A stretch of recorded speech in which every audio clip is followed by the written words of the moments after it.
BTRC নির্দেশনার কারণে ইন্টারনেটে আপলোড স্পিড প্রায় 75% কমিয়ে দিয়েছে সেবাদাতা প্রতিষ্ঠানগুলোকে এক ইমেইল বার্তায় এই নির্দেশনা দিয়েছে টেলিযোগাযোগ নিয়ন্ত্রণ কমিশন। তবে এতে গতি কমানোর নির্দেশনার কোনো কারণ ব্যাখ্যা করা হয়নি, আর এ বিষয়ে কথা বলতেও রাজি হয়নি সরকারি কর্মকর্তারা। ফ্রিল্যান্সার হিসেবে ইন্টারনেটে কাজ করেন এনায়েত হোসেন রাজীব।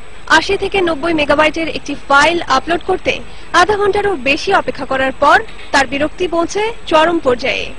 জানালেন, গত 2-3 দিন ধরে এই সমস্যায় পড়েছেন তিনি।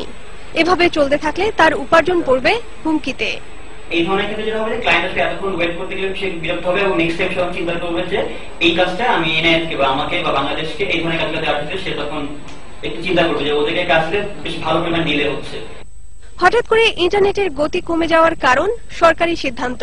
ইন্টারনেট সার্ভিস প্রোভাইডারদেরকে আপলোড স্পিড সর্বোচ্চ 25% রাখার নির্দেশনা দিয়ে ইমেইল দিয়েছে বাংলাদেশ টেলিযোগাযোগ নিয়ন্ত্রণ কমিশন বিটিআরসি। বিটিআরসি থেকে আমরা নির্দেশনা পেয়েছি যে এখন থেকে আপলিং ব্যান্ডউইথ পরবর্তী নির্দেশ না দেওয়া পর্যন্ত 25% করে রাখতে হবে। আচ্ছা, এখন কোথাও সেটাই করে দিয়েছে।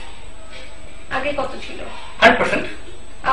আপলিং ডাউন সমান থাকে, কিন্তু এখন আপলিংটাই কমিয়ে দিতে বলা হচ্ছে বিটিআরসির পক্ষ থেকে, এবং এতে আসলে অনেক গ্রাহক দারুণভাবে ক্ষতিগ্রস্ত হচ্ছে। তবে কেন এই নির্দেশনা দেয়া হয়েছে সে বিষয়ে ওই ইমেইলে কোনো ব্যাখ্যা দেয়া হয়নি।